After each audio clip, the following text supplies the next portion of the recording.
एक कथा आती है,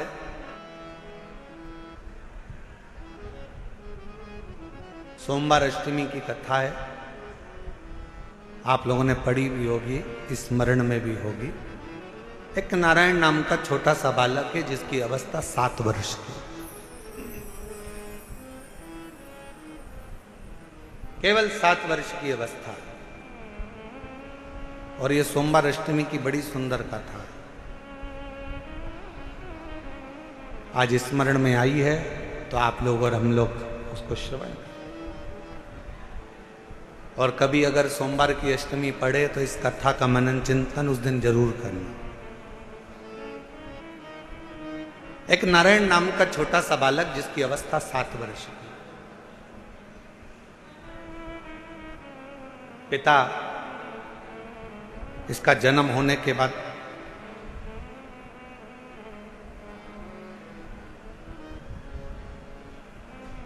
किसी गलत मार्ग में चले गए और किसी अन्य स्त्री के साथ रहना चालू कर दिया।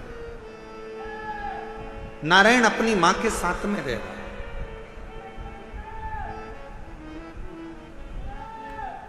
और छोटी सी अवस्था से नारायण बार बार पूछता रहता है। छोटी सी अवस्था से नारायण अपनी मां से पूछता रहता है कि मेरे पिता कहाँ हैं, मेरे पिता कहाँ हैं, मेरे पिता कहाँ। मेरी दिल्ली की जीजियों, मेरे दिल्ली के जीजाओं, मेरी बेटियों बेटाओं, मेरी माताओं, मेरे भाई, मेरी बहनों, बड़ा ध्यान लगाकर सुनना कि जन्म हुआ, पिता ने अपनी पत्नी पर कुछ गलत बातों का इल्जाम लगा दिया और बच्चे को और मां को छोड़कर पिता किसी अन्य स्त्री के साथ चला गया। साथ रहने लगा, गांव बदल दिया, नगर बदल दिया, शहर बदल दिया। पिता दूसरे गांव में, दूसरे नगर में, दूसरे शहर में रह रहा है और यहां मां अपने बच्चे को पाल पोस कर नारायण को बड़ा कर रही है।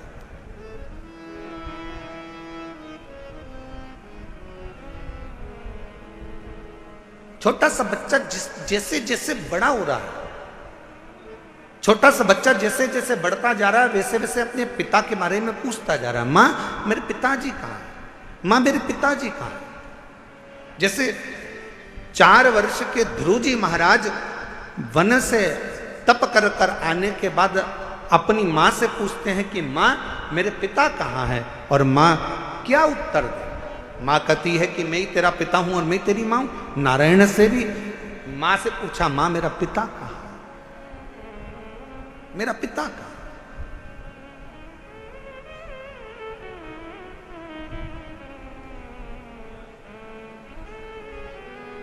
एक दिन गुस्से में आकर मां ने कह दिया,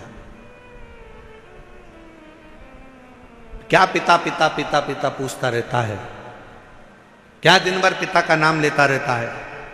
मैंने तुझे पाल पोस कर बड़ा करा, कभी मेरा भी नाम लिया कर, क्या पिता का नाम लेता। सोमवार की अष्टमी की कथा कहती है कि पिता का नाम लेते हुए बच्चे को मां ने एक दिन खूब डांटा, खूब फटकारा, पर बेटे की चित्त वृत्ति से पिता का स्मरण जाता नहीं,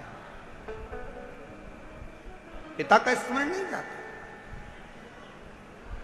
मां मेरा पिता कहाँ है, बच्चे ने फिर चित्त पकड़ी। आखिरी में मां ने तुरंत चिल्लाकर कह दिया, पिता पिता कहता है, ये सामने जो पत्थर पड़ा है, सामने जो भाटा पड़ा है, सामने जो कंकर पड़ा है, सामने जो पत्थर पड़ा है, यही तेरा पिता है।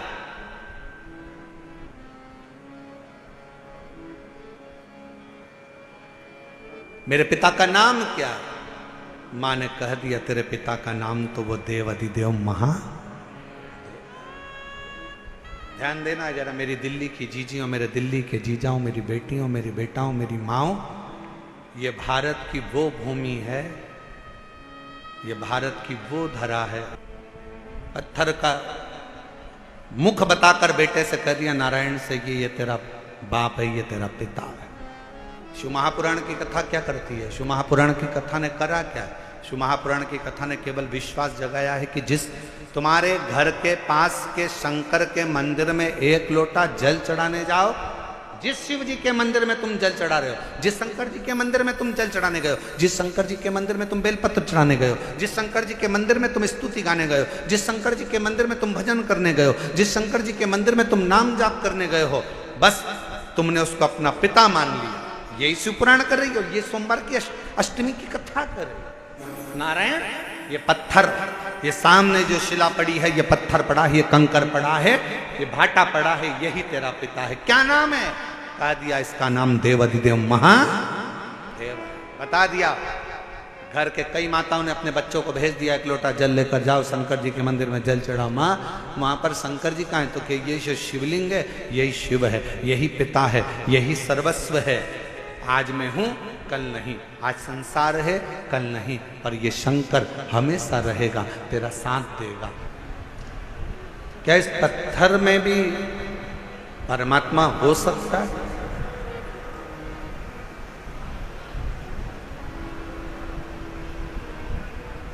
प्रहलाद जी का चरित्र कहता है कि हिरण्यकश्यपु ने भी एक पत्थर का खंबा दिखाया था प्रहलाद को।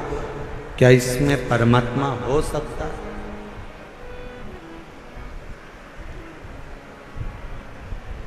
यदि विश्वास पूर्ण है तो शिव मिलता जरूर है। पूर्ण विश्वास अगर है तो शिव।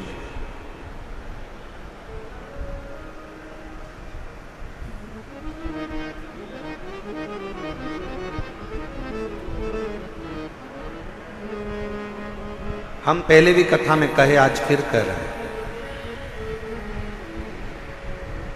शिव जी पर अगर भरोसा करा है तो आपका पूर्ण भरोसा यदि शंकर जी पर है तो दुनिया का ऐसा कोई दुख नहीं जो मेरा देवाधिदेव महादेव काट नहीं सकता। आपके दुख को काट नहीं। एक पत्र है, अच्छा है, देखिए।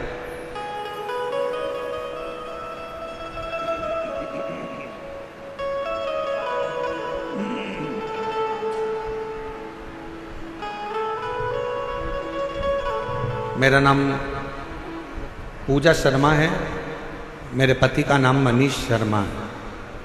मैं दिल्ली बुरारी संत नगर में रहती हूँ। मेरा मोबाइल नंबर ये है, अगर कहीं बैठे हों तो हाथ हिला सकती हैं। अगर कहीं बैठी हों तो हाथ हिला सकती हैं। और अगर साथ में बच्चा आया है तो लेकर आ सकते हैं। गुरुजी, मेरी शादी को 10 साल हो गए थे, संतान का सुख नहीं। दिल्ली का कोई ऐसा हॉस्पिटल नहीं जहां डॉक्टरों को हमने दिखाया नहीं। गोद भी भरवाई, डॉक्टरों के हिसाब से मैं मां नहीं बन सकती थी। संतान का सुख नहीं था। कोई बच्चा मेरी गोदी में आकर बैठ जाता था तो लोग उस बच्चे को उठा लेते थे, क्योंकि लोग मुझे बांझ कहते थे। इतना अपशब्द लोगों ने ताना दिया, अपशब्द कहे। गुरुदेव, ताने पर ताने दिए जाते, दुख इतना था कि भगवान के सिवा किसको कहते। एक दिन मेरे ससुर जी मुझे एक पंडित जी से बोले कि मेरी बहू के यहाँ संतान नहीं है, तो पंडित जी ने भी एक ही बात कही कि एक काम कहो, टीवी पर आस्था चैनल पर सियोर वाला महाराज कथा करता है। शिव महापुराण की कथा अगर आसन लगाकर टीवी के सामने बैठकर भी अगर दिल से सुनी जाए और सफेद आंकड़े की जड़ का प्रयोग करा जाए, या किसी पंडाल में बैठकर कथा को सुना जाए और बाबा से झोली पसार कर मांगा जाए तो जरूर होगा। मेरे ससुर ने पंडित जी से कहा कि डॉक्टरों ने मना कर दिया कि ये कभी मां नहीं बन सकती। पंडित जी कहने लगे, एक बार अगर कथा के पंडाल की अगर रज भी उसके उदर पर लगे तो उससे भी फल मिलेगा। आपकी कथा नासिक में 2023 में चल रही थी, तब हम उस कथा को सुनने के लिए पंडाल में बैठ गए। सफेद आंकड़े की जड़ का प्रयोग करा और बाबा की ऐसी कृपा हुई गुरुदेव, दुनिया के लोग कहते हैं क्या कथा के पंडाल में बैठकर जो मांगा जाता है वो मिलता है, पर मैं छाती ठोक कर कहती हूं कि कथा के पंडाल की रज जीव का कल्याण जरूर करती है। और 14 नवंबर 2024 को मेरे घर में 10 साल के बाद संतान की प्राप्ति। गुरुदेव, मैं मां नहीं बन सकती थी क्योंकि मेरी रिपोर्ट में यह था कि मैं मां नहीं बन सकती, पर मेरे बाबा ने मेरे ऊपर कृपा करी। मेरे बच्चे का मैं फोटो भी लगा रही हूं, जो 14 नवंबर 2024 को मेरे घर में पुत्र रत्न की प्राप्ति 10 साल की। और तेरी कृपा का भरोसा कब किस पर हो जाए, राशि हम पर कर। एक पत्र और अच्छा है।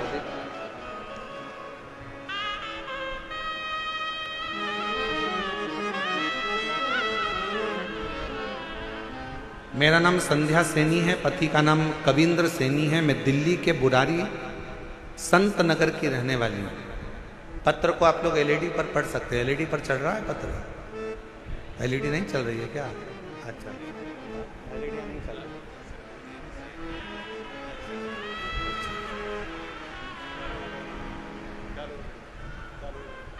चालू हो गई एलईडियाँ, देखिए हो गया।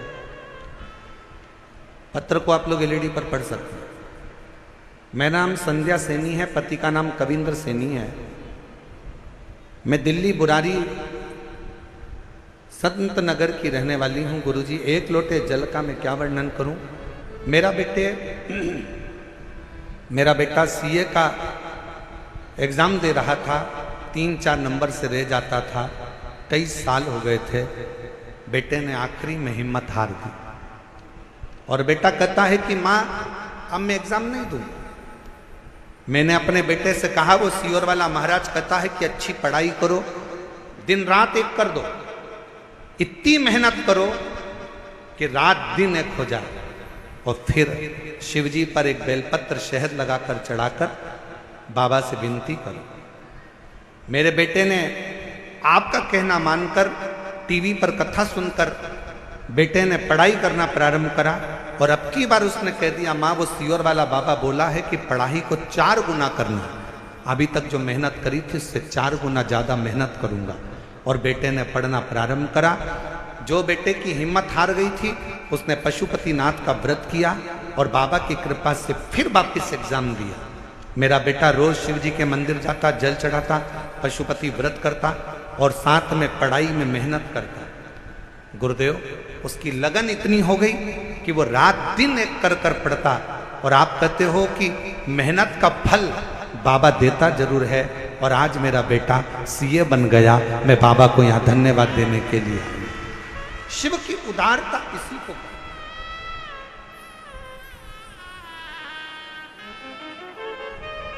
और तेरी कृपा का क्या भरोसा कब किस पर हो जाए, जरा सी हम पर कर लो, जरा सी हम पर कर लो। पापी हो चाहे जितना उसका भी बाबा उद्धार हुआ, उद्धार हुआ। जिस पर भी हो गई तेरी करुणा कृपा, वो भव पार हुआ, भव पार हुआ। आप जितने प्रेम से, जितने विश्वास के साथ, जितनी दृढ़ता के साथ हम फिर निवेदन करेंगे। मेरे बेटा बेटियों से, मेरे नवयुवक बच्चों से, मेरी बहनों से, मेरे जीजाओं से, मेरी बेटियों से निवेदन है, कभी हिम्मत मत हारो।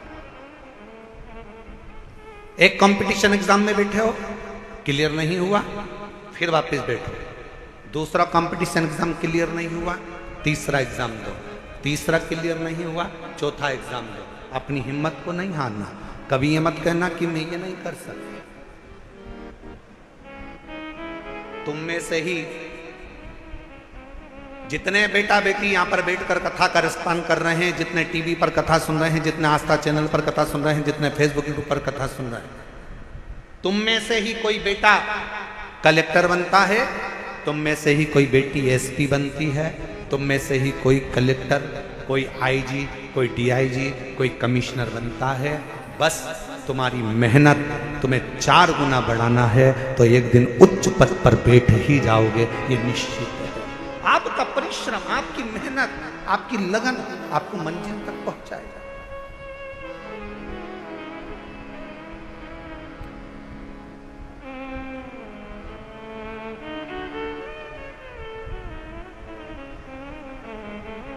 और फिर निवेदन करूं, किसी ने कह दिया कि तुम्हारा यह काम नहीं हो सकता, कोई ने कह दिया तुझे कैंसर हो गया और कैंसर होने के बाद तू ठीक नहीं हो सकती, तू ठीक नहीं होगा, तेरा किडनी लीवर बेकार हो गया, तू ठीक नहीं हो सकता, तू ठीक नहीं होगी।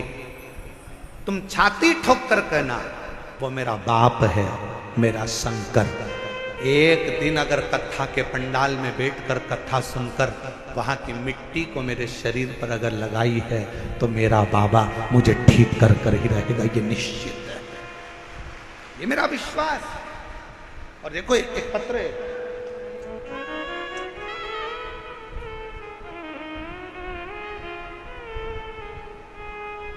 पहले निवेदन करूं आप लोगों को, पत्र लिखो पर थाली मत भेजो। इन थालियों का हम क्या करेंगे? पत्र भेजो आप केवल, हम उस पत्र को हमारे हाथ में आएगा तो पढ़ेंगे जरूरी। थाली वाली को ना भेजिए आप, ये थाली अपने घर पर प्रयोग में लो, उपयोग में लो। ना थाली ना लोटा, कुछ नहीं, भगवान की भक्ति करो। और एक निवेदन और करें, बहुत सारा धन लेकर, पर्स में पैसा लेकर कथा के पंडाल में मत आओ, दिल लेकर कथा के पंडाल में आओ, तुम्हारा पर्स तुम्हारे घर पर रहो। दिल लेकर तुम्हारी चेन, अंगूठी, मोबाइल, मंगलसूत्र, बहुत सोने का सामान, हीरे का सामान लेकर कथा के पंडाल में मत।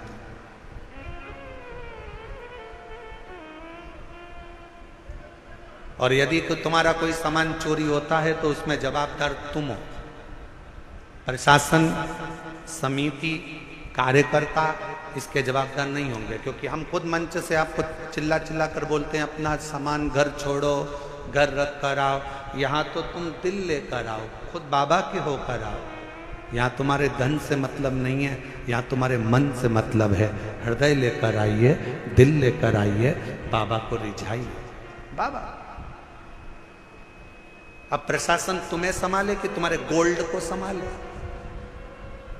इसलिए निवेदन है, अपना अपना जो सोना चांदी हीरा पन्ना, जो तुम्हारी चीज कीमती है उसको घर छोड़ दो। मना नहीं।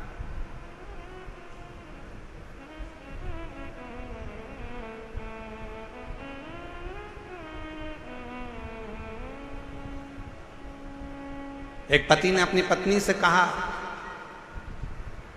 अमरावती में कथा में, तुम मुझे कथा में लेकर क्यों नहीं चलती? तो पत्नी अपने पति से बोली, सियोर वाले बाबा बोलते हैं जो कीमती चीज है उसको घर छोड़कर आओ।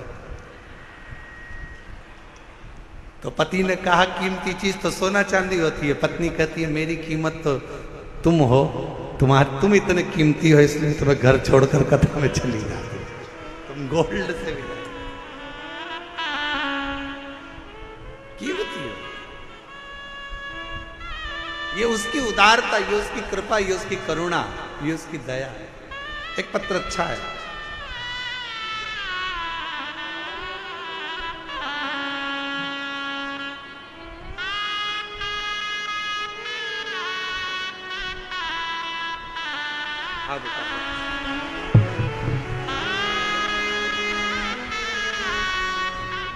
जब डॉक्टर ने मना कर दिया था कि तुम मां नहीं बन सकती, तब इस बेटी को गोद ले लिया था। और इस बेटी को गोद लिया, बेटी को भी मंदिर लेकर जाती, बाबा से प्रार्थना करती। और डॉक्टरों ने तो कह दिया था कि तुम कभी मां नहीं बनोगी। हम तो कहते हैं इस बेटी को जी आपने गोद लिया ना, तो इसी की सेवा के रूप में ये बालक मेरे शंकर ने आपको दिया है। ये उसी की कृपा है। सेवा का फल कहीं ना कहीं मिलता है। शिव कृपा से 10 साल के बाद संतान हुई है।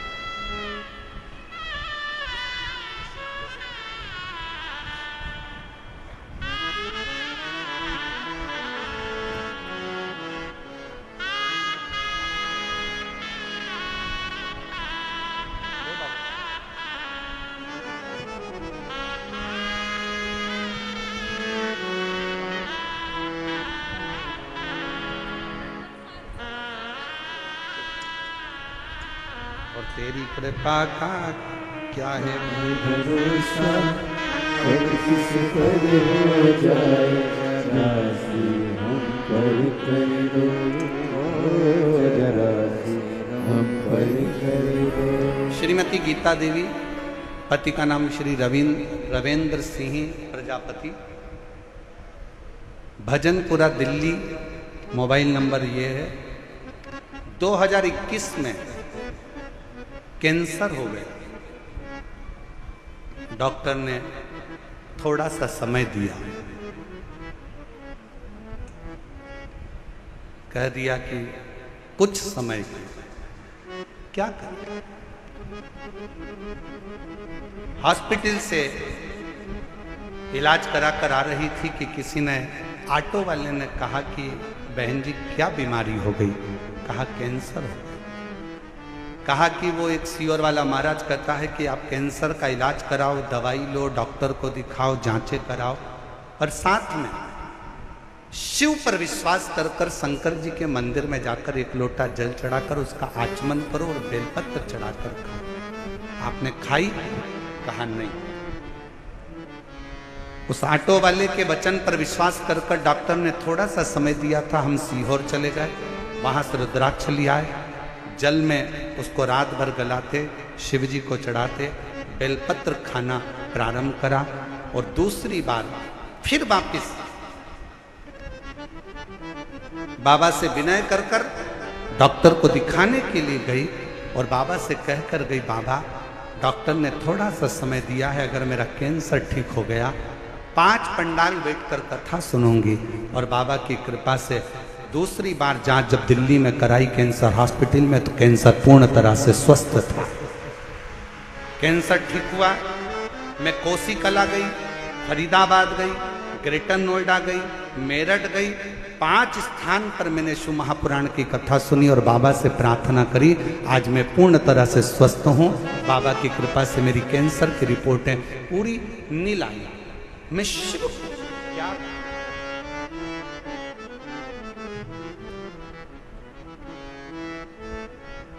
आप शंकर की स्तुति, शिव का गुणगान, शिव की स्तुति, शिव का भजन, शिव का स्मरण, आपके घर के नजदीक में जो शिवालय हो, आपके घर के पास में जो शंकर का मंदिर हो, सबसे पहले वहां जाना प्रारंभ करो।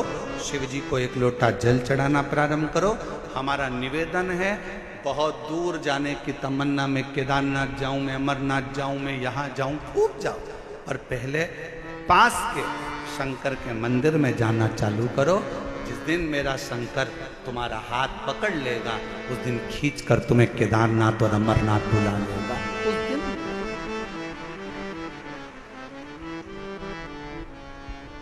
हम विश्वास नहीं कर पाते, और आज फिर कहेंगे निरंकारी मैदान दिल्ली के इस पवित्र प्रांगण से कि आप लोग बड़ी दूर दूर से कथा श्रवण करने के लिए आए हो, मेरा बाबा तुमको क्या देगा। ये तो 3 महीने बाद आप और हम जब कथा के पंडाल में कहीं मिलेंगे, तो आपका पत्र इसी दिल्ली के एक निरंकारी मैदान की कथा का लिख कर भेजोगे कि हमने कथा सुनी थी और मेरे बाबा ने मुझे ये दिया। क्या देगा, कैसे देगा, कब देगा, ये उसकी मर्जी। बस आपको दिल से कथा का रिस्पॉन्स। नारायण, मां के ये पत्थर में मेरा पिता, हाँ पत्थर में तेरा पिता।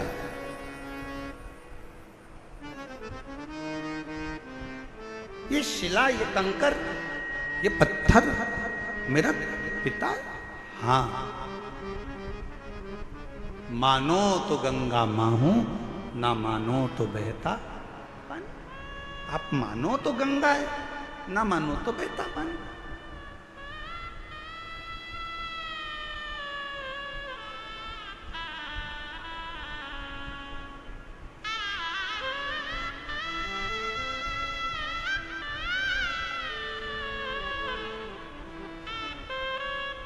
ये आपके ऊपर निर्भर करता है कि आप क्या मान रहे हो।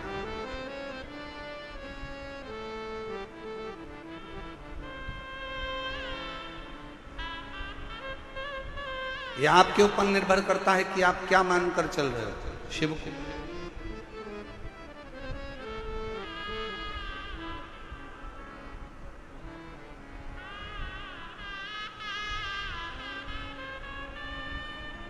नारायण बेटे ने वो पत्थर को उठा लिया, बाजू में लेकर सो गए। पिता का स्मरण करता, पिता का नाम, पिता का।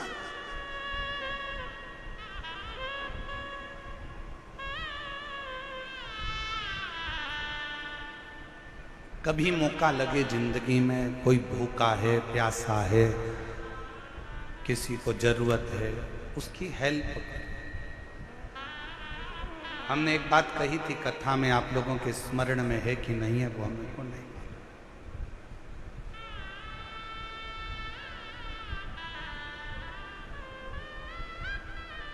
आप किसी को दान नहीं दे सकते, बिल्कुल मत दीजिए।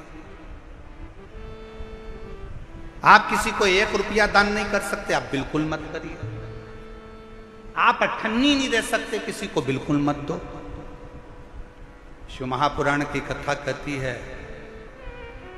आप अपनी कमाई का 1 अंश भी किसी को दान नहीं कर सकते, बिल्कुल मत करो।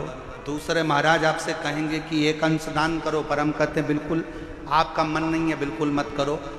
पर अपनी कमाई का कम से कम 1 अंश अपने खुद के ऊपर खर्च तो करो। बेटा एप्पल का मोबाइल चला रहा है और बाप कमाते कमाते दुकान पर पूरी जिंदगी निकाल दिया, कीपैड में पूरा जीवन निकाल देता। बेटा जीन्स और टी शर्ट पहनकर घूमता है, बच्चे अलग अलग अलमस्ती में घूमते हैं, नई नई गाड़ियों में घूमते हैं, और बाप कमा कमा कर अपनी जिंदगी का 1 अंश जोड़ते जोड़ते मर जाता। आप अपने ऊपर तो खर्च करो। आप मत दो किसी को 1 रुपया। निवेदन है, आपके घर के अंदर आपके भाई, आपकी बहन, आपका परिवार, आपके रिश्तेदार कोई दुखी हैं, किसी को शिक्षा की जरूरत है, अपनी कमाई में से थोड़ा सा अंश निकाल कर किसी बच्चे को पढ़ाने का प्रयास करना। एक बार अपने बेटे को पढ़ाना और एक बार दूसरे के बेटे को पढ़ाना। जो दूसरे का बेटा पढ़ गया ना, तुम्हारे एहसान को जिंदगी भर नहीं भूल पाएगा। एक ना एक दिन तुम्हारे लिए आगे बढ़कर सामने। अपनी कमाई का 1 अंश निकालकर, कोई बीमार है, अपने परिवार में, अपने कुटुंब में, अपनी कॉलोनी में, अपनी सोसाइटी में, अपने मोहल्ले में, अपने क्षेत्र में कोई बीमार है, उसके लिए खर्च कर देखिए। मत दो किसी को 1 रुपया। किसी को देने की जरूरत नहीं, तुम्हारा पैसा तुम्हारे पास रखो, पर किसी जगह पर पहले तो अपने ऊपर खर्च कर देखो, फिर किसी अन्य पर जो तुम्हारे परिवार का अंश है, तुमसे जुड़ा हुआ है, कोई तो तकलीफ है तो उसकी तकलीफ को मिटाए। तकलीफ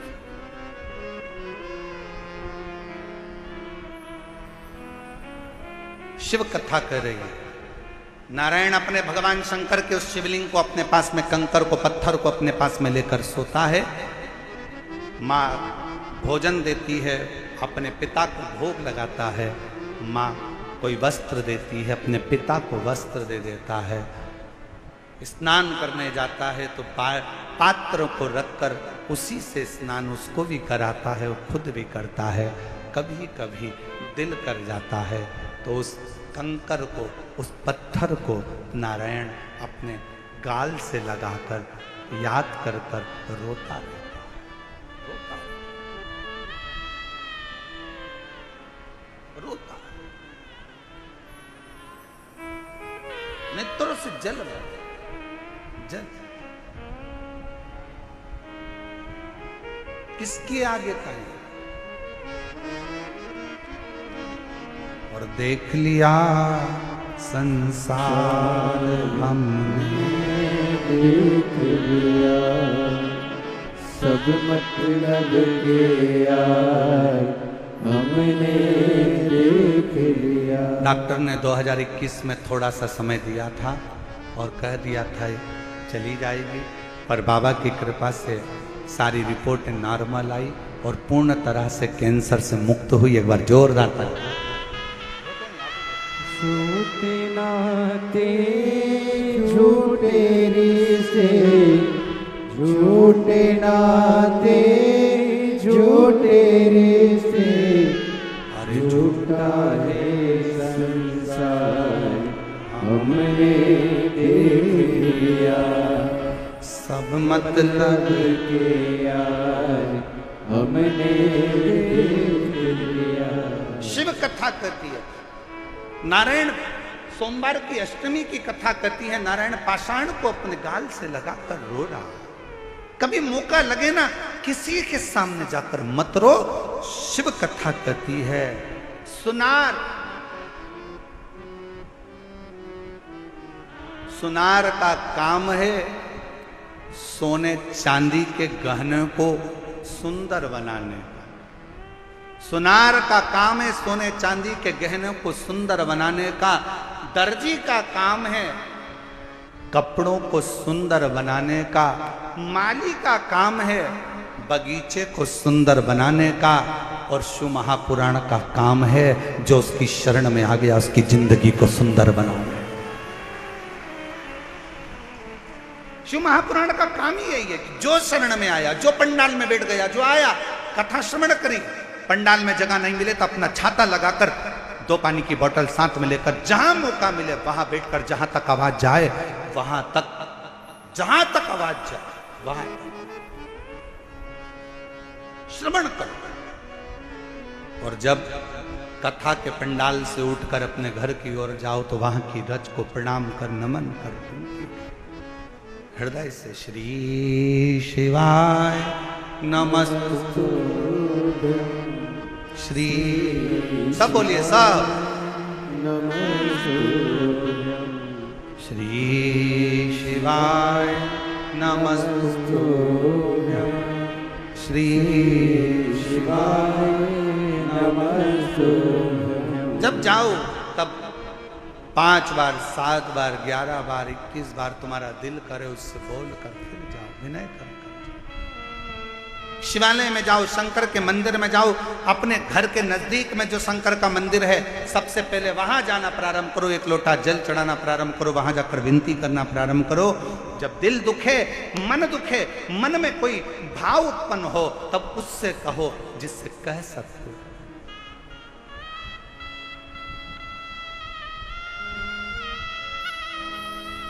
जिससे बोल सकते।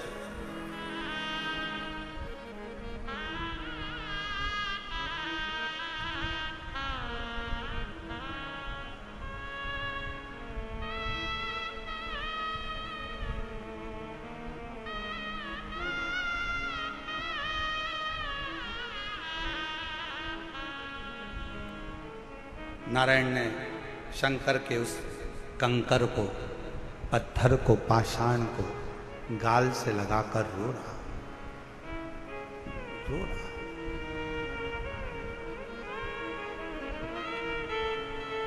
अब जिद पकड़ ली।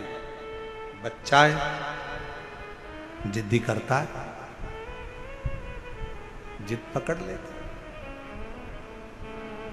थोड़ी सी जिद पकड़, जिद। और क्या जिद पकड़ी नारायण ने कि पिताजी जैसे दुनिया के बच्चों के बाप होते हैं वैसे मुझे अपने पापा को देखना है, अपने पिता को देखना है, अपने बाबू को देखना।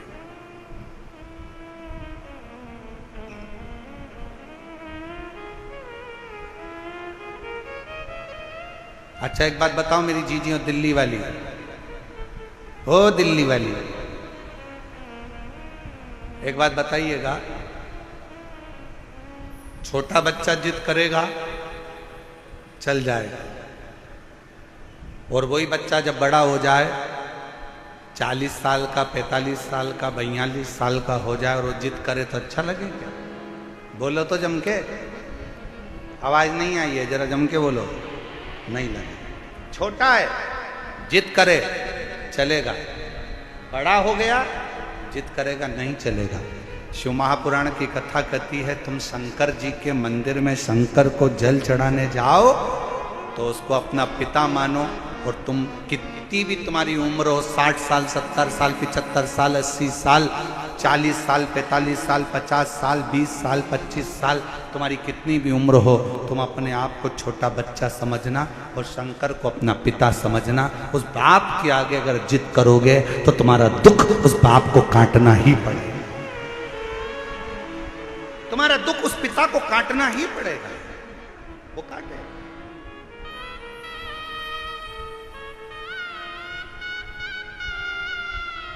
वो काटेगा।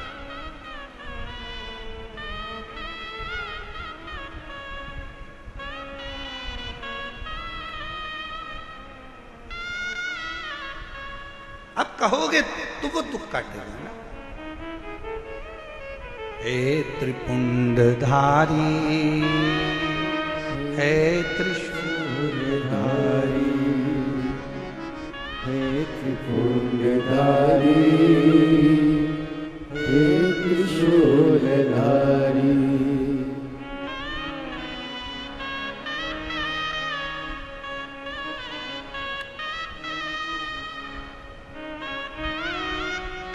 भगवान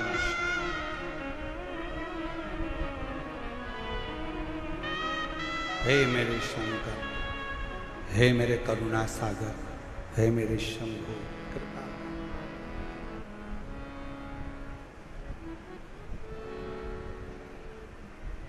अगर तू कृपा करेगा तो दुनिया का सारा।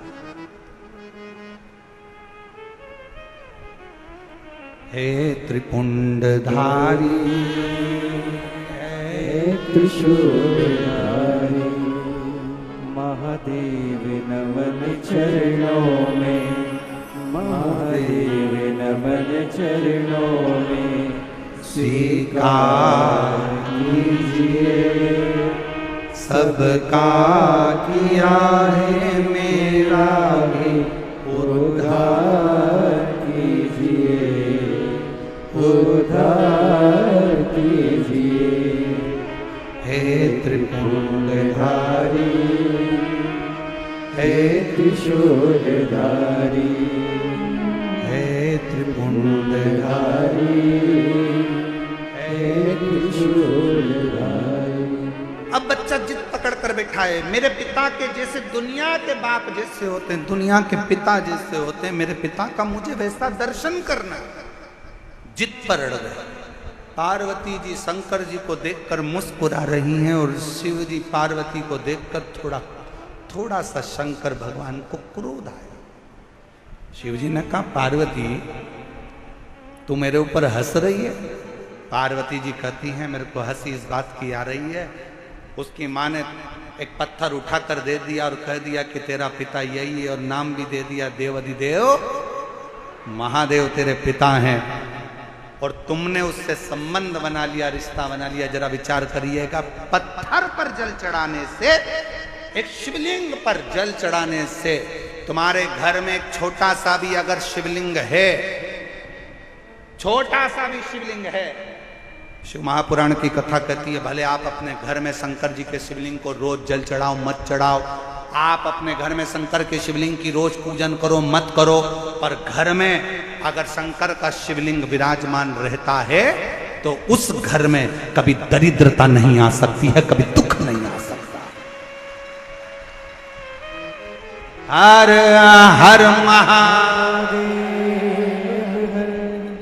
घर के अंदर अगर शंकर भगवान का छोटा सा भी, भले वो जिसका पत्थर का हो, लकड़ी का हो, पारद का हो, स्फटिक का हो, सोने का हो, चांदी का हो, पीतल का हो, तांबे का हो, लकड़ी का हो, जैसा शिवलिंग तुम्हारे घर में अगर छोटा सा भी है तो वो तुम्हें फल जरूर दे।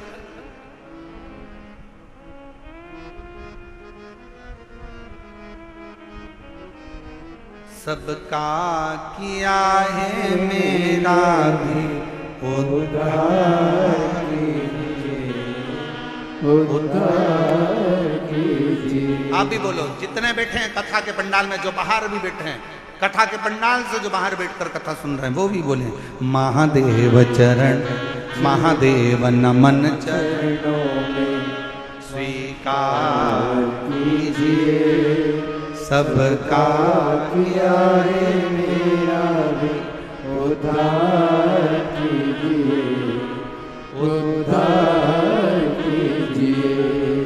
हे त्रिपुंडधारी, हे त्रिशूलधारी, हे त्रिपुंडधारी, हे त्रिशूलधारी। आप प्रणाम करो उसको, नमन करो उसको, बार बार दंडवत करो। अब मुझे असली पिता से मिलना, मेरे मेरे दुनिया के जैसे पिता होते हैं, नारायण कहते हैं मुझे उस पिता से मिलना है। सोमवार की अष्टमी की कथा कर रही है, पार्वती जी मुस्कुरा रही हैं, शंकर जी को क्रोध आया है। पार्वती तुम मेरे ऊपर मुस्कुरा रही हो? पार्वती जी कहती हैं एक पत्थर पर जल चढ़ाया है, एक पाषाण पर जल चढ़ाया है और तुम्हारा नाम लेकर चलाया है, अब तुम क्या रिश्तेदारी निभाओगे? शंकर भगवान बोले अगर कोई भूल से भी मेरा नाम लेकर एक पत्थर को उठाकर हाथ की हथेली पर रखकर भी जल चढ़ा देता है और मुझे पुकार लेता है, शंकर कहते हैं वो मेरा अपना पुत्र बन जाता है, पुत्री बन जाता है, मेरा अपना है।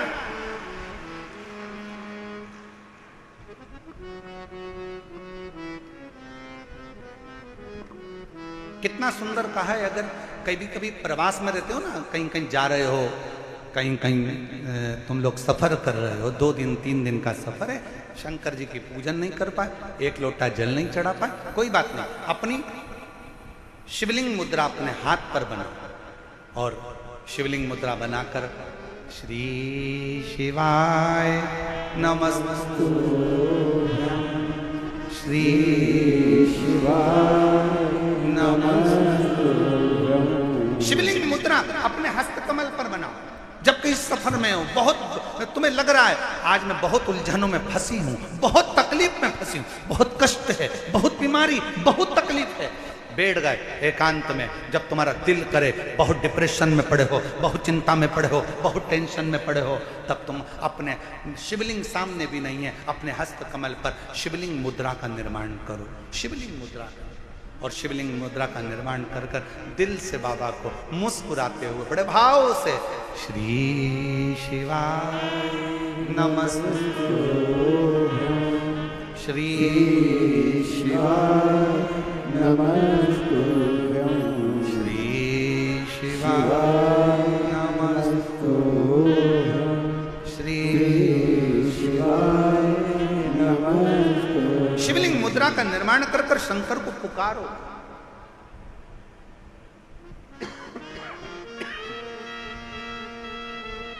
ये कथा जो दिल्ली निरंकारी मैदान में चल रही है, ये तो 27 तारीख को विराम हो जाएगी।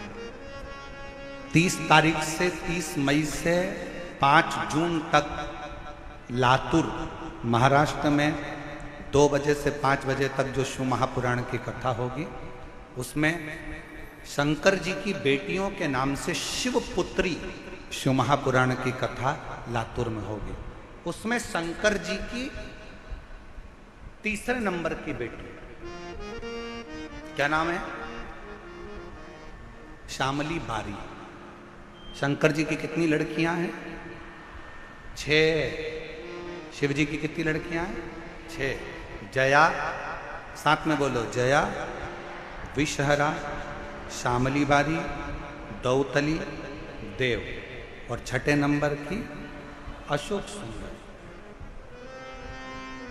3रे नंबर की बेटी क्या नाम है? श्यामली बारी। जब लातूर में आप और हम शिवपुत्री शिव महापुराण की कथा को सुनेंगे लातूर से, दोपहर में 2 बजे से 5 बजे तक, 30 मई से 5 जून तक कथा का जब लाभ लेंगे, तो उसमें आप शंकर जी की 3रे नंबर की बेटी श्यामली बारी का चरित्र सुनें। श्यामली बारी क्या करती थी? आप उस कथा में जब श्रवण करेंगे लातूर में शिवपुत्री शिव महापुराण कथा में, श्यामली बारी क्या करती थी? एक असुर आया, असुर ने श्यामली बारी का जब हाथ पकड़ा, उसको ले जाकर एक कक्ष में बंधन बना दिया, बंधन कक्ष में बंधन बना दिया। और शिव की पुत्री शामली बारी बंधन से मुक्त होने के लिए शंकर भगवान ने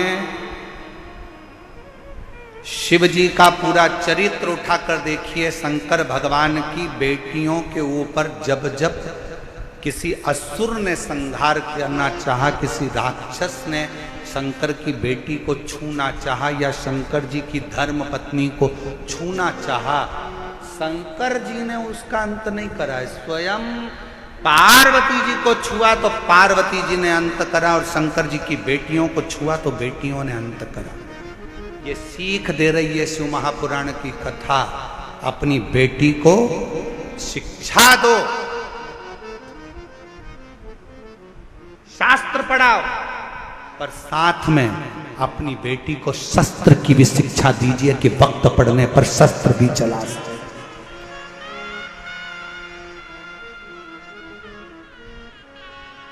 अपनी बेटियों को शास्त्र की शिक्षा दो, अपनी बेटी को अच्छा कॉलेज पढ़ाओ, अपनी बेटी को अच्छी शिक्षा दीजिए, अपनी बेटी को अच्छा अध्ययन कराइए, उच्च स्कूल में पढ़ाइए जितना बन सकता है। हमने जयपुर की कथा में भी कहा था कि बेटी को कन्यादान देने से ज्यादा जरूरी है शिक्षा का दान देना।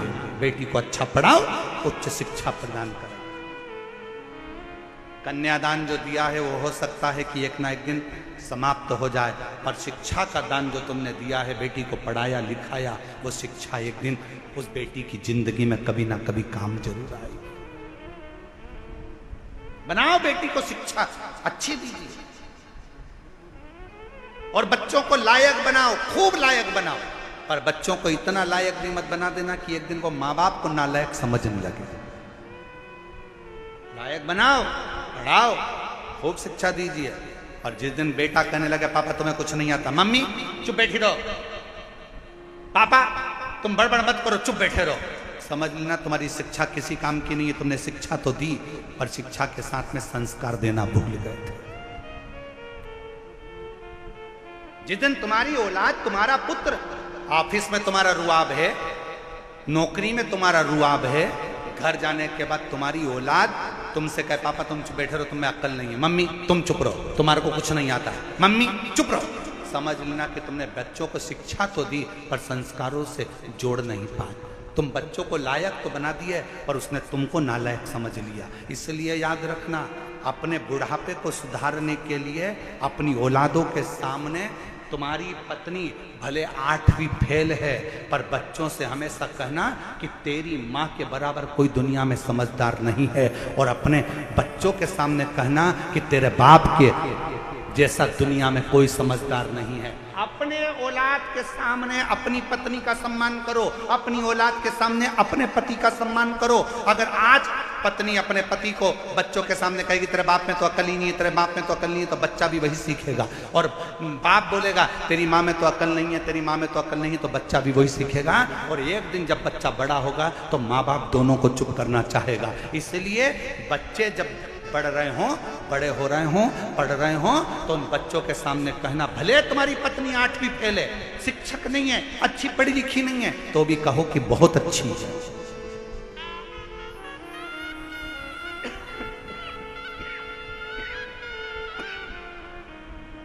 कहो उसमें विद्वत्ता।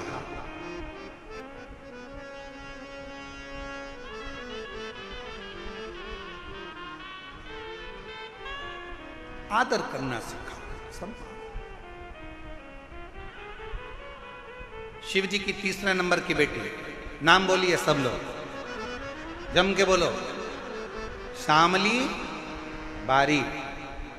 ये शंकर जी की वो बेटी है, जब एकांत में अगर बैठे हो और मान लो कोई डॉक्टर ने कह दिया कि तुम्हारे शरीर में, तुम्हारे गर्भाशय में, तुम्हारे चेस्ट में कोई गठान आ गई है, गांठ आ गई है, और डॉक्टर ने कहा कि इसका ऑपरेशन होगा, जब एकांत में बैठकर शामली बारी का नाम लेकर अंगुष्ठ हस्त कमल का शिवलिंग का निर्माण कर कर जब श्री शिवाय नमस्तुभ्यम या पंचाक्षर मंत्र नमः शिवाय, षडाक्षर मंत्र ओम नमः शिवाय जब बोलोगे और थोड़ा सा जल का आचमन बोलने के बाद करोगे, धीरे धीरे धीरे धीरे शरीर की गांठ गलना चालू हो जाएगी। शामली बारी का नाम साधारण नाम नहीं, साधारण नहीं। एक बार फिर से बोलो, शिव जी की तीसरे नंबर की बेटी क्या नाम है? शामली। पांचों लड़कियों का नाम वापिस लीजिए, जया, विषहरा, श्यामली बारी, दौतली, देव, और छठे नंबर की लड़की अशोक।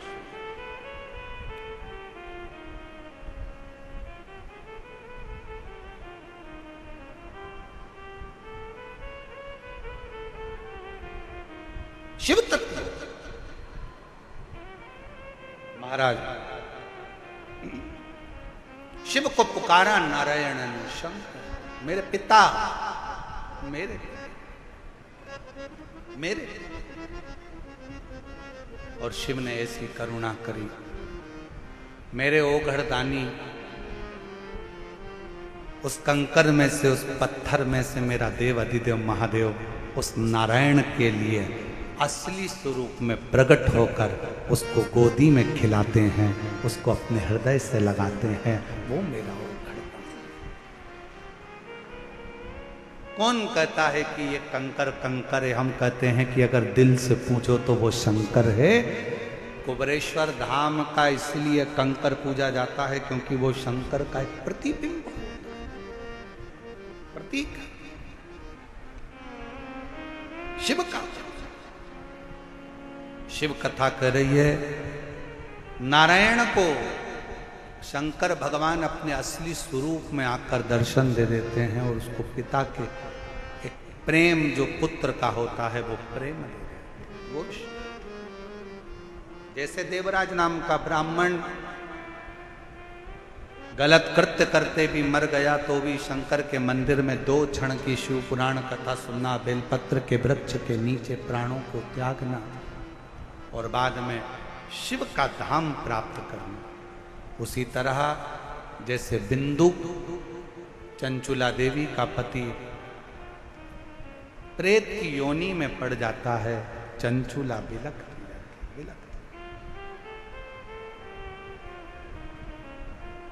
काशी प्रदेश में जाकर कुछ क्षण की शिव पुराण की कथा को श्रवण करती है और कथा श्रवण कर देवलोक शंकर जी के धाम में चली जाती है, जहां बैठकर वो अपने पति के लिए तुम्बरुका जी से शिव महापुराण की कथा का पान करती है।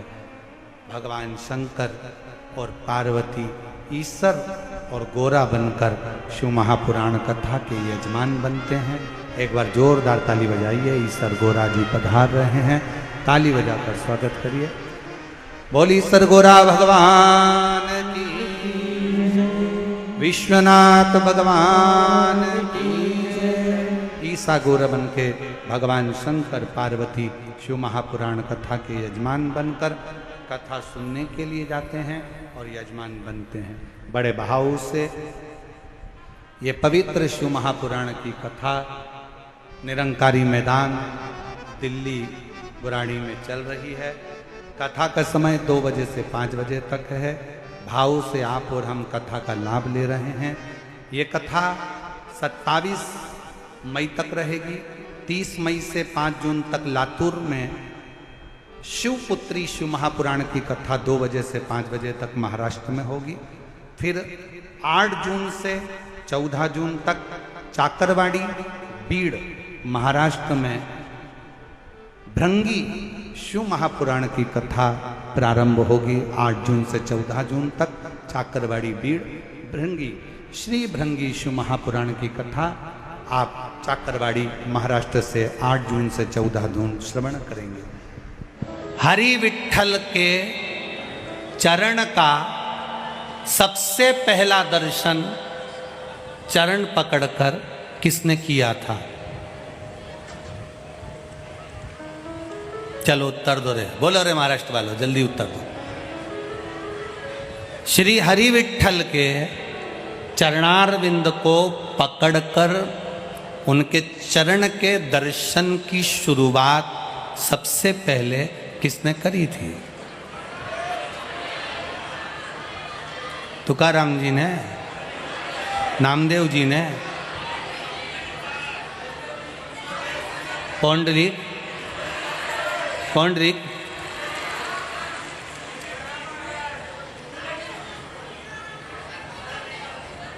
संत तुकाराम जी, संत ज्ञानेश्वर जी, पौंडलिक जी,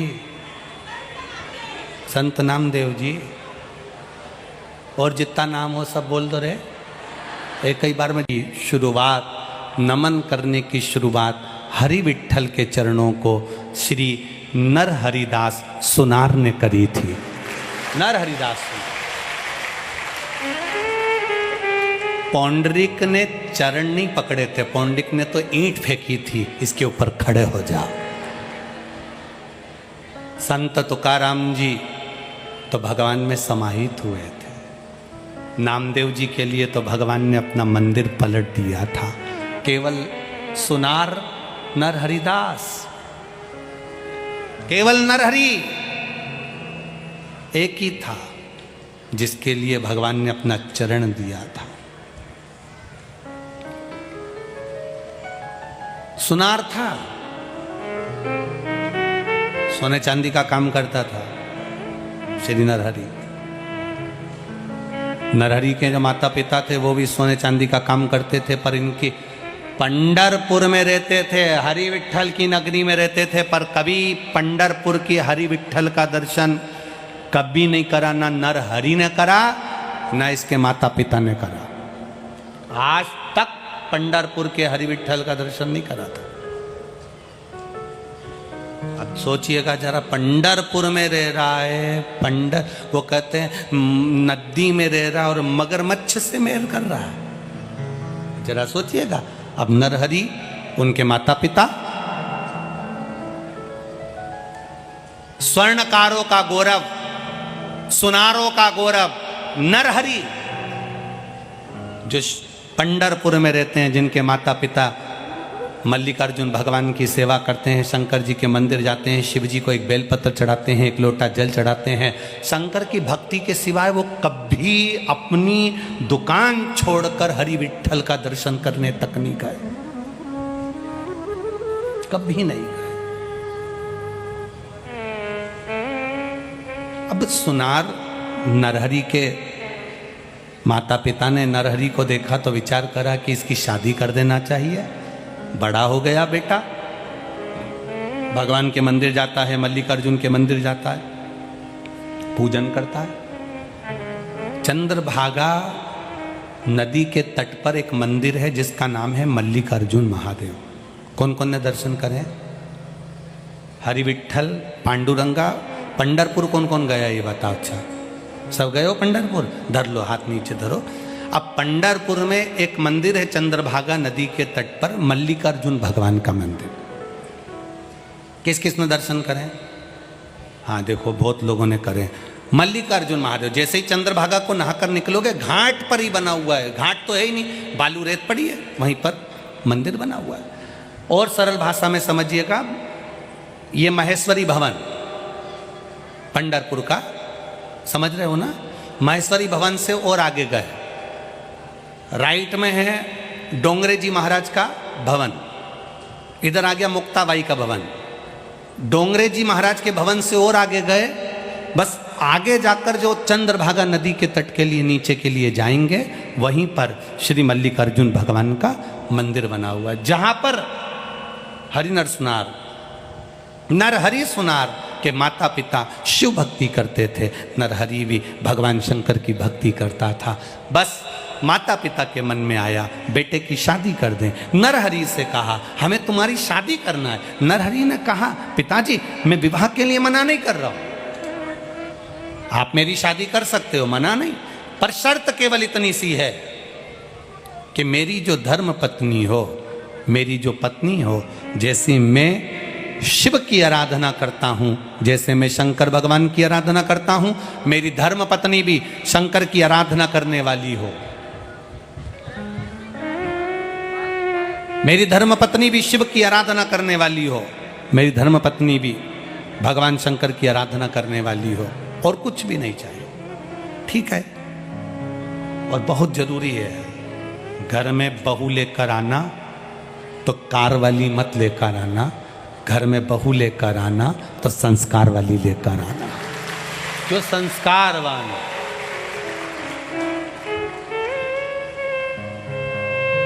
लड़की ज्यादा पढ़ी लिखी है उसके हिसाब से लड़का देखना,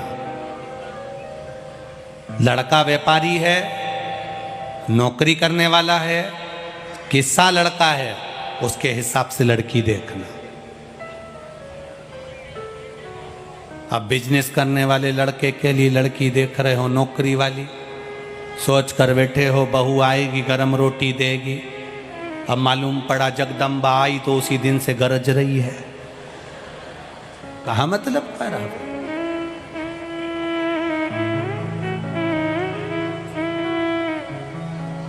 जैसा वर है वैसे हिसाब से कन्या देखिए, कन्या के हिसाब से वर देखिए। माता पिता से कहा मेरे लिए लड़की देखो तो ऐसी देखना जो भगवान की भक्ति करने वाली हो, भजन करने वाली हो, शिव महापुराण की कथा का रसतत्व ग्रहण करने वाली हो, शंकर का अनुमोदन करने वाली हो, शंकर जी पे एक बेलपत्र चढ़ाने वाली हो, शंकर भगवान पर एक लोटा जल चढ़ाने वाली हो। मालूम पड़े कन्या बच्ची बेटी रोज शंकर जी के मंदिर जाती हो और पति ऐसा मिल जाए जो मंदिर जाए तो गाली बके, मंदिर जाने नहीं दे, कथा में जाने नहीं दे, सत्संग में जाने नहीं दे, भजन में जाने नहीं दे, बड़ा बड़ा चिल्ला चोट करे, बहुत क्रोध करे। अब करो तो करो क्या? तो नरहरि ने कहा, नरहरि सुनार बोले कि पिताजी मेरी शादी करना, लड़की ऐसी होना चाहिए जो शंकर जी की भक्त हो।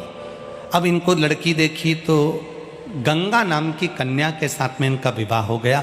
शिव की उपासक थी, उसका एक काम था गंगा का, शंकर मंदिर में नंदी के पास जाना और नंदी के पास में जाकर उसको स्नान कराना, फिर शंकर भगवान की जलाधारी का स्नान कराना, स्नान कराने के बाद शंकर जी पे एक लोटा जल चढ़ाना। शिव महापुराण की कथा कहती है महाराज,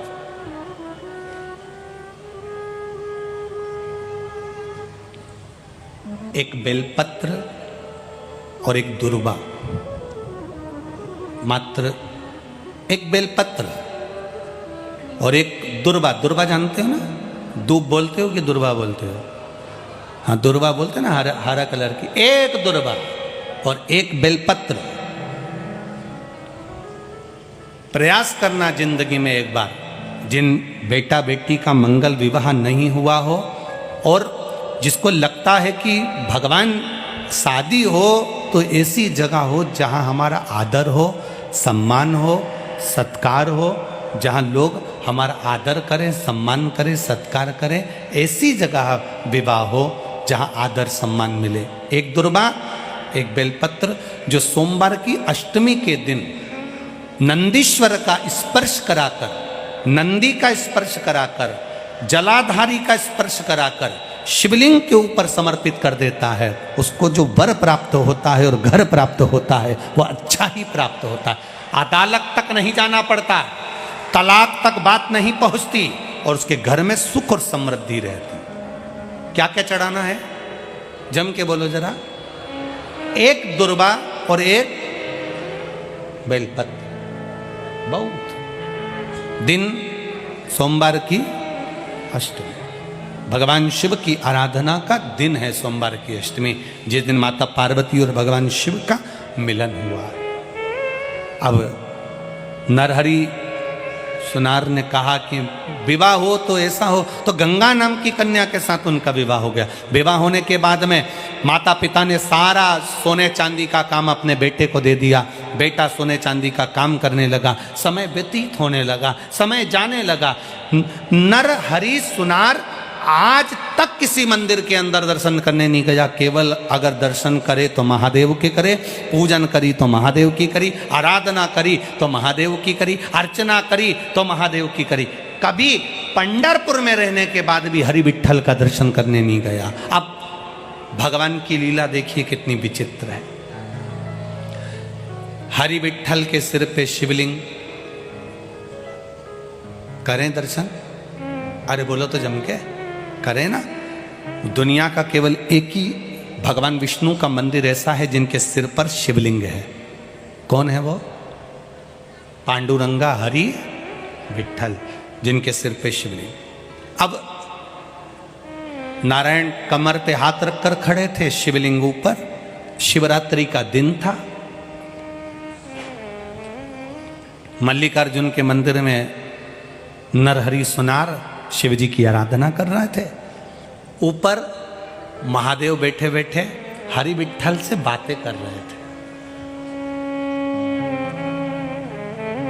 हरि विठल ने आज महादेव से कहा, देखो प्रभु, कितने भक्त दर्शन के लिए आते हैं, कामना लेकर आते हैं, और ललकता देखिए इन भक्तों की,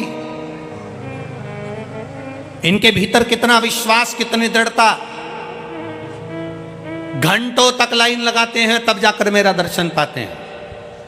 इतने में महादेव जी जो ऊपर बैठे थे उन्होंने कह दिया हरि विठल से, सारी दुनिया के लोग तेरा दर्शन करने आते हैं, पर तेरी नगरी में एक रहता है नरहरि सुनार। ना तो उसका बाप तेरा दर्शन करने आया पिताजी, और ना वो आज तक दर्शन करने आया।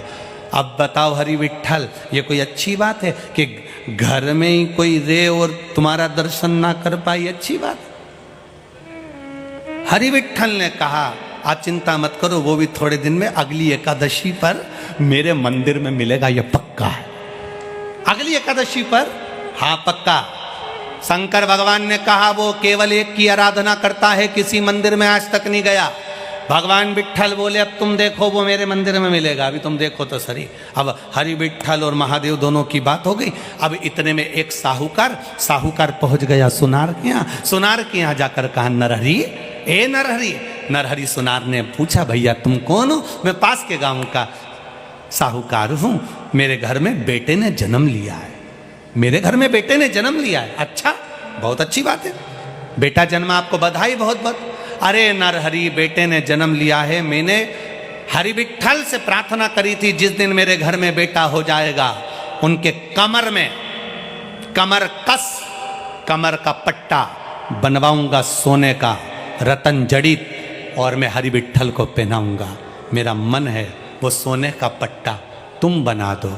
नरहरि दास ने हाथ जोड़कर कहा, तुम किसी दूसरे सुनार के यहाँ चले जाओ,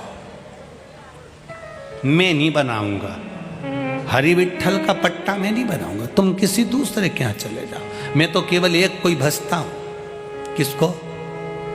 जम के तो बोलो जरा, महादेव को। मैं नहीं बनाऊंगा। अरे कमर का पट्टा नहीं बनाओगे? हाँ, तुम्हारा तो काम है सोने का पट्टा बनाना, उसमें क्या दिक्कत है? नहीं, कमर का पट्टा बनाना पड़ेगा तो नाप लेने जाना पड़ेगा, और नाप लेने जाना पड़ेगा तो मंदिर में जाना पड़ेगा, और मैं किसी के मंदिर में जाता ही नहीं शंकर जी के सिवाय, इसलिए मैं जाऊंगा ही नहीं। इतने में साहूकार ने कहा, अगर मान लो नाप हम ला कर दे दें भगवान की कमर का, तो बना दोगे ना?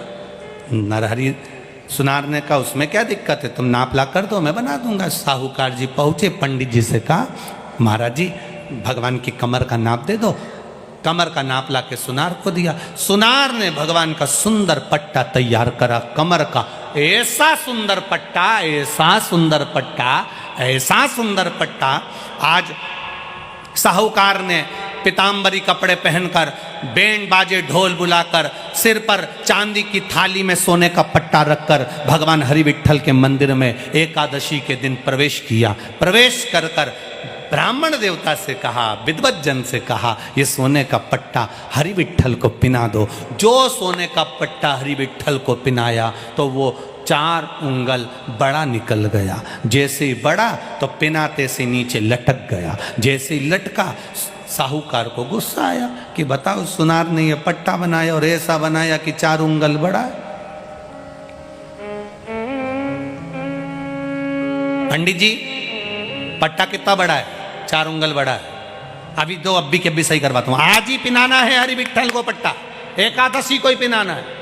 पट्टा दिया साहूकार ने, अपने घर के पहचान वालों को दिया, इस पट्टे को कटवा के आओ, 4 उंगल कटवा के आ जाओ। इन 4 उंगल का पट्टा कटवाया। जैसे ही जाकर साहूकार ने अपने आदमियों को भेजा और सुनार से कहा, ये पट्टा तो तुमने बड़ा बना दिया, मुझे लगता है तुम सोना ज़्यादा देकर पैसा ज़्यादा लेने वाले थे ना, इसलिए तुमने पट्टे का वजन बढ़ा दिया, 4 उंगल ज़्यादा बढ़ा दिया। इतने में सुनार ने कहा, मुझे तुम्हारे धन दौलत से मतलब नहीं है, मेरे पास बहुत काम रहता है, मैं क्यों बढ़ाऊंगा तुम्हारा सोना, मैं क्यों बढ़ाऊंगा तुम्हारा सोना। ले जाओ। पट्टे को 4 उंगल काटा, पट्टा फिर तैयार करा, पट्टा तैयार कर कर फिर दिया, फिर साहूकार ने पंडित जी को दिया। पंडित जी ने जो पट्टा कमर में भगवान के बांधा तो 4 उंगल छोटा हो गया। अब 4 उंगल छोटा हो गया, फिर साहूकार ने अपने व्यक्ति को भेजा, जाओ सुनार के पास में, नरहरि सुनार के पास में। जैसे ही लोग गए, जाकर कहा 4 उंगल छोटा हो गया पट्टा, कैसा कैसा काट दिया तुमने। कि मैंने तो सही काटा, तुमने कहा था 4 उंगल बड़ा है, काट दो, 4 उंगल छोटा कर दिया। वापिस पट्टे को बढ़ाओ, 4 उंगल फिर बढ़ा दिया, बढ़ा के फिर भेजा। भेजते से पट्टे को फिर पहनाया, फिर लटक गया, 4 उंगल बड़ा हो गया। अरे साहूकार बोले, काका सुनार करा, 4 उंगल बड़ा कर देता, 4 उंगल छोटा कर देता। एक काम करो, पंडित जी ने कहा सुनार कोई मंदिर में ले आओ, नाप वो लेगा यहीं पर और यहीं सही कर देगा। सुनार से कहा नरहरि से, चलो पांडुरंगा के मंदिर में, हरि विठल के मंदिर में कमर का नाप तुम लो और वहीं पर चलकर सही करो। इतने में नरहरि ने कह दिया, मैं एक के मंदिर के सिवाय कहीं नहीं जाता, मैं कहीं जाऊंगा ही नहीं। तो एक काम तो कर सकते हो ना, तुम भगवान का दर्शन मत करना, आंखों पे पट्टी बांध देते तुम्हारी, नाप तो हाथ से लेना। नरहरि सुनार ने कहा ये हो सकता है, तो मेरी आंख पे पट्टी बांध दो और मैं चलकर नाप ले लूं। अब नरहरि की आंख पे पट्टी बांधी कि दर्शन करूंगा ही नहीं भगवान का, और पट्टी बांधकर नरहरि सुनार को मंदिर के अंदर ले गए। और मंदिर के अंदर जाते से नरहरि सुनार ने कहा, बताओ हरि विठल की कमर कहाँ पर है। जो नरहरि सुनार कमर को हाथ लगाने लगे, हाथ लगाते लगाते नरहरि सुनार को लगा, ये तो मेरे महादेव मृगछाला पहन कर खड़े हुए हैं, ऐसा लग रहा है कि मेरा बाबा खड़ा हुआ है। पट्टी बंदी थी, विश्वास नहीं हो रहा था कि ये कौन है, तब माना नहीं दिल। तो नरहरि सुनार ने भगवान के शरीर को हाथ लगाना चालू करा। हाथ लगाया तो मालूम पड़ा कि एक हाथ में कमंडल है, दूसरे हाथ में त्रिशूल है।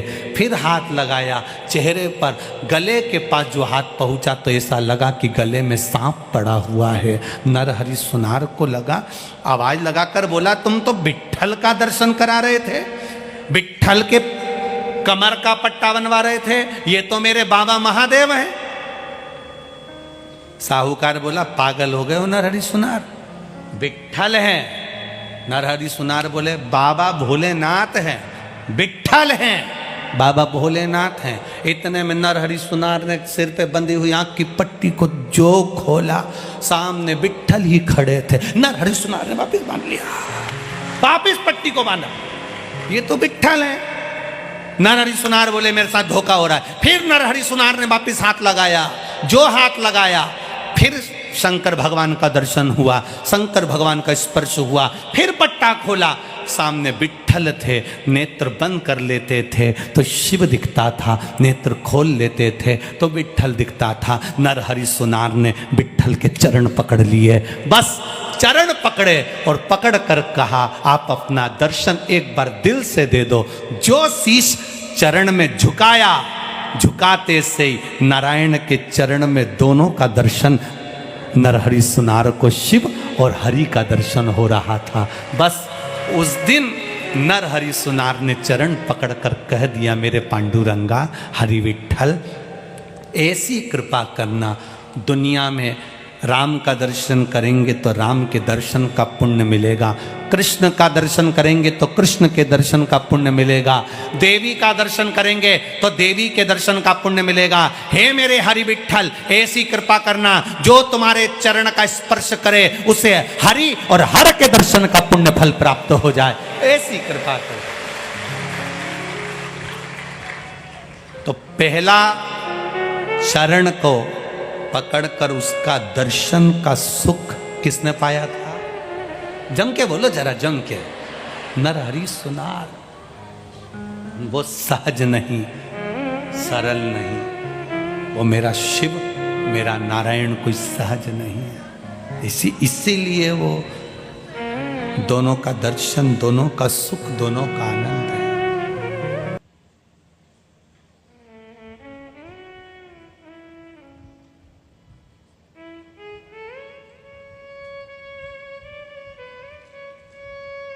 गुरु नानक देव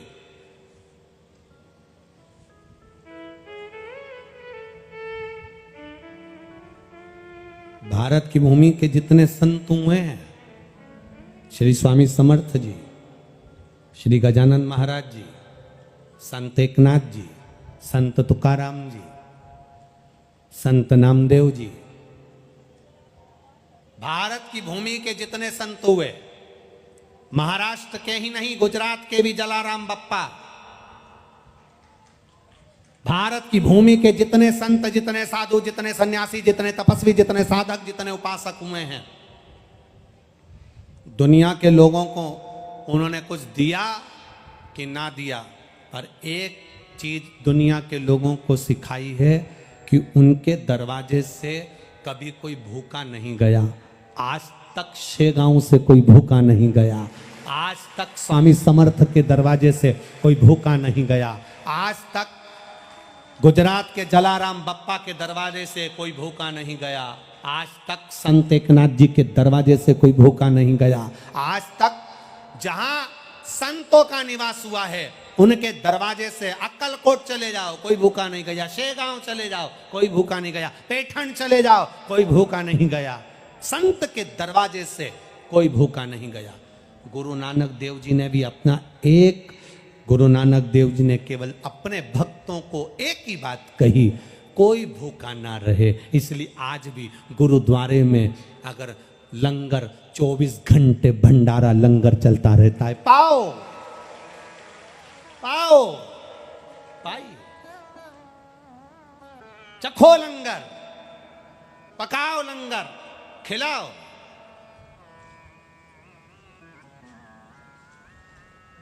चौबीस घंटे में बस एक समय की अवस्था, आप आयो सुबह 10 बजे से 1 बजे तक आपको प्रसाद मिल जाएगा, शाम को फिर प्रसाद मिल जाएगा। ये संत व्यवस्था। अन्नदान से बड़ा दुनिया में कोई दान नहीं, जलदान से बड़ा दुनिया में कोई दान नहीं, अभय दान से बड़ा दुनिया में कोई दान नहीं। जब आओ तब पाओ।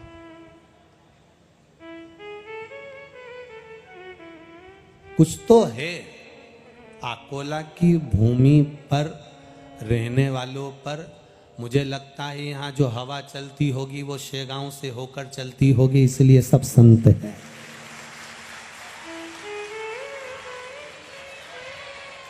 अकोला की भूमि पर जो हवा चलती होगी वो शेगांव से होकर आती होगी, मेरे गजानंद महाराज के गांव से होती हुई हवा यहाँ पहुँचती होगी, इसलिए यहाँ के लोग भी किसी को भूखा नहीं सोने देते, सबको खिलाकर संतुष्ट हो जाते। अतिथि देवो, बोल गजानंद महाराज की, श्री स्वामी समर्थ भगवान की। तो कुछ हवा ऐसी चलती है